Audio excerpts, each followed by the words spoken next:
આજ તો હું આવી ગયો હતો શોપિંગ કરવા માટે, તો કહાની કંઈક આવી છે. તો ગુડ મોર્નિંગ મિત્રો, હર હર મહાદેવ. આપણી સવાર થઈ ગઈ છે, તમારો ભાઈ થઈ ગયો છે રેડી. પછી આપણે કરી દીધા છે માતાજીના દીવા ધૂપ, નીકળી ગયા છીએ આપણે ઓફિસ જવા માટે. નીચે આવીને જોયું તો આપણો ચેતક થઈ ગયો હતો ગંદો, એટલે આપણે આપણા ચેતકને નવડાવી દીધો છે. મિત્રો આજે આવવાની છે ઓફિસમાં મજા, એટલે જોતા રહેજો. તો આપણે આવી ગયા છીએ ઓફિસે. સવારમાં આવી ગયો હતો નાસ્તો, આમણે કરી દીધું સાફ સફાઈનું કામ ચાલુ.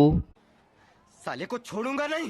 તમારા ભાઈ હવે લેપટોપ હાથમાં લઈને થોડા સીન સપાટા નાખી દીધા. कौन है ये लोग? कहां से आते हैं ये?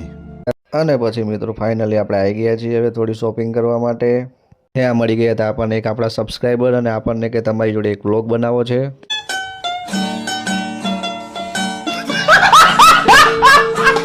લંચનો ટાઈમ થઈ ગયો એટલે આપણે આવી ગયા છીએ આપણે લંચ કરવા માટે. પછી કરી લીધું છે થોડું કામ. અહીંયા ચાલી રહ્યું છે સિરિયસ ડિસ્કશન, અને આ લોકોએ મિત્રો ખાલી ખાવા માટે જ જન્મ લીધો છે. પછી વાગી ગયા છે 7, એટલે તમારા ભાઈએ કરી દીધું છે લેપટોપ શટડાઉન. નીકળી ગયા છીએ ઘરે જવા માટે. તો મિત્રો આજનો દિવસ થઈ ગયો છે હવે અહીંયા પૂરો. મળીએ આપણે હવે કાલના વ્લોગમાં. ત્યાં સુધી હર હર મહાદેવ.